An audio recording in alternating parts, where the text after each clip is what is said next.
Assalamualaikum. Selamat pagi anak-anak.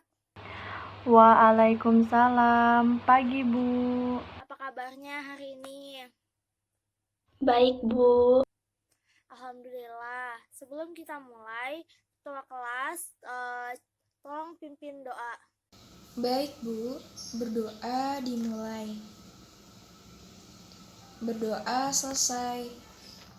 Anak-anak, Ibu absen ya terlebih dahulu. Isma, Hadir, Bu. Alifira, Hadir, Bu. Niken, Hadir, Bu. Getrin, Catherine hadir, Bu. Feby. Hadir, Bu. Alhamdulillah hadir semuanya ya. Sudah semangat belum belajarnya hari ini? Sudah, Bu. Baik. Sekarang Ibu tanya, siapa yang ingat materi belajar kita minggu lalu? Tentang sumber energi, Bu. Ya, tepat sekali. Sumber energi apa saja yang kita gunakan sehari-hari? Matahari, Bu.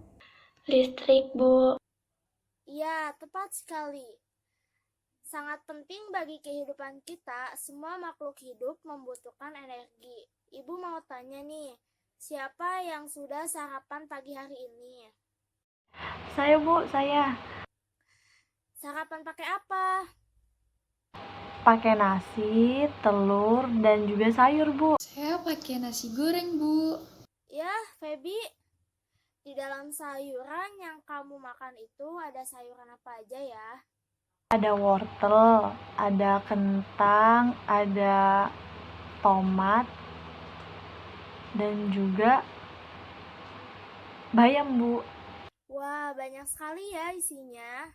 Minggu lalu Ibu juga menugaskan kalian untuk menanam toge ya.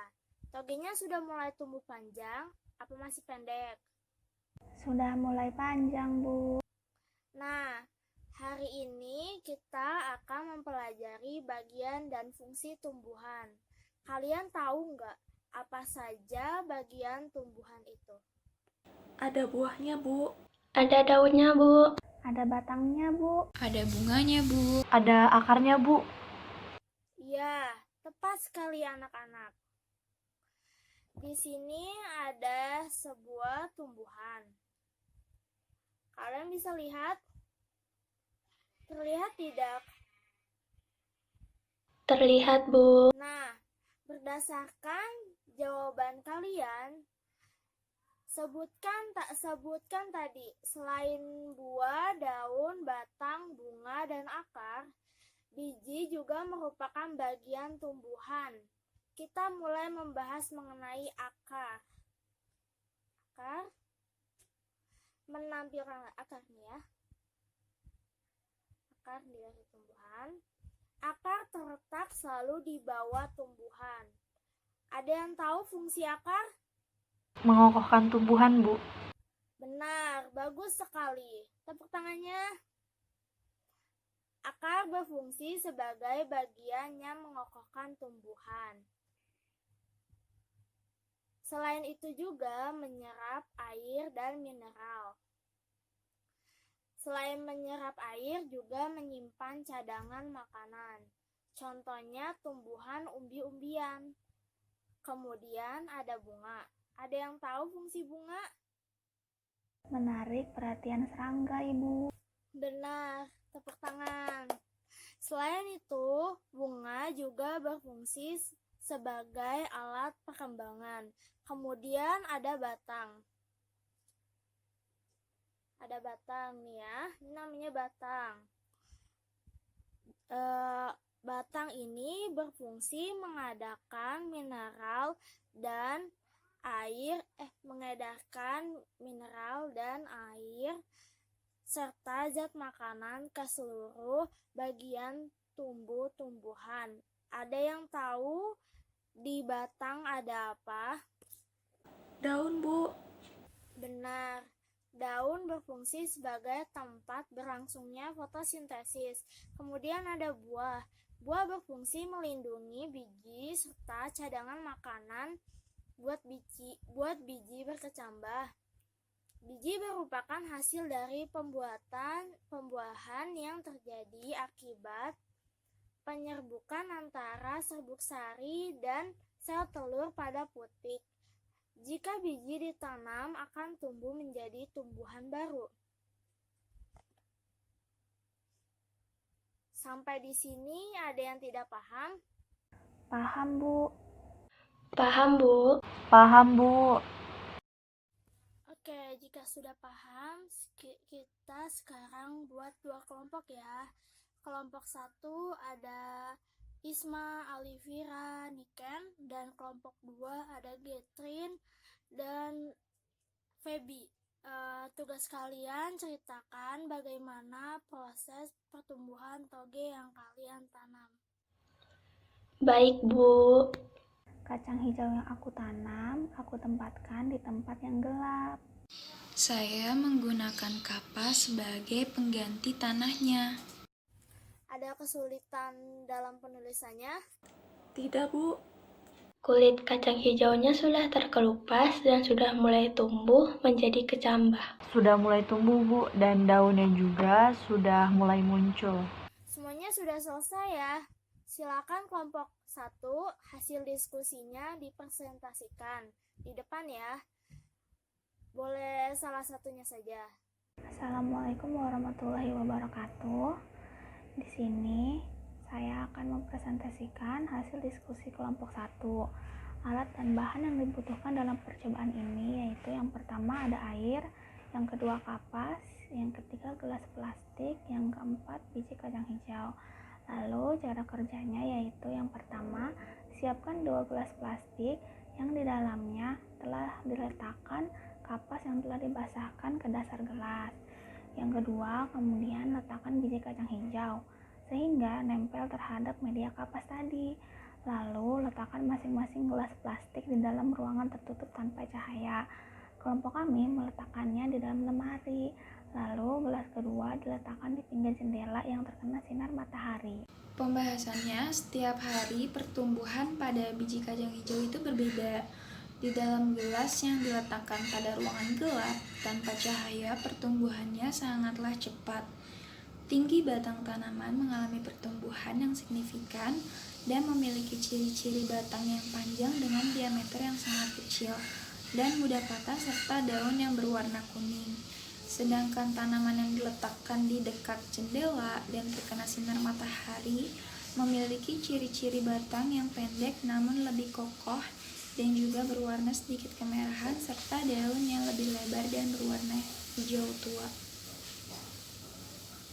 Kesimpulannya, tanaman yang diletakkan di dalam ruangan memiliki batang yang tinggi, namun mudah rapuh, serta memiliki daun yang kecil berwarna kuning, diakibatkan tidak terkenanya sinar matahari. Dan tanaman yang diletakkan di dekat jendela dan terkena sinar matahari memiliki ciri-ciri batang yang pendek, namun lebih kokoh dan juga berwarna sedikit kemerahan, serta daun yang lebih lebar dan berwarna hijau tua disebabkan karena mengalami proses fotosintesis, di mana proses tersebut membutuhkan cahaya matahari. Kelompok 2 presentasikan hasilnya ya. Assalamualaikum warahmatullahi wabarakatuh.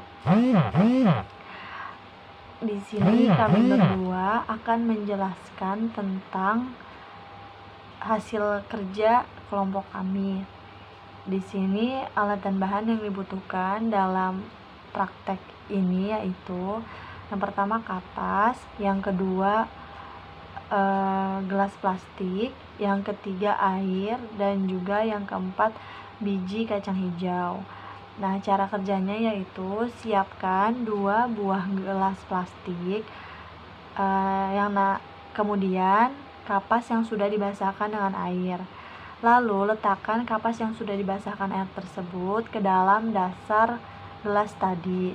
Kemudian taruh beberapa biji kacang hijau dan tempelkan pada kapas yang sudah ditaruh ke dalam dasar gelas tersebut.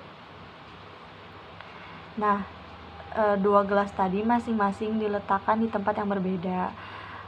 Tempat yang pertama itu yang minim cahaya, bahkan tidak ada cahaya sama sekali. Kami memilih meletakkannya di dalam lemari.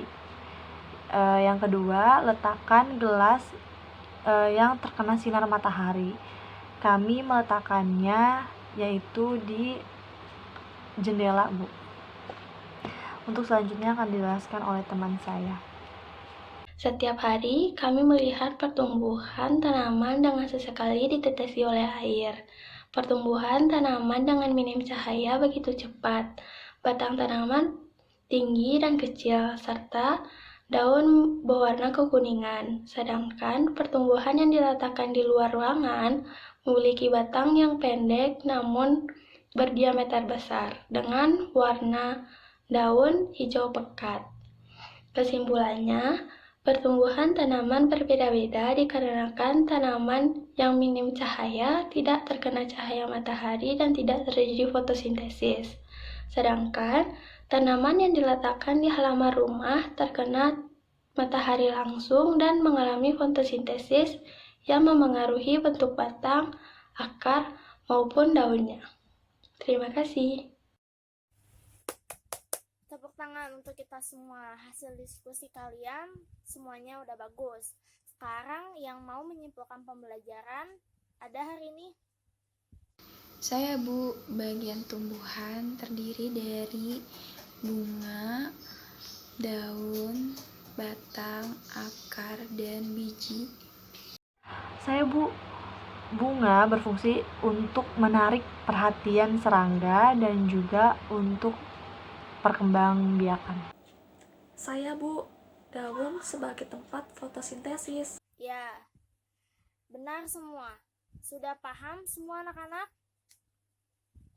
Ada yang mau ditanyakan sebelum kita akhiri pembelajaran hari ini? Tidak, Bu.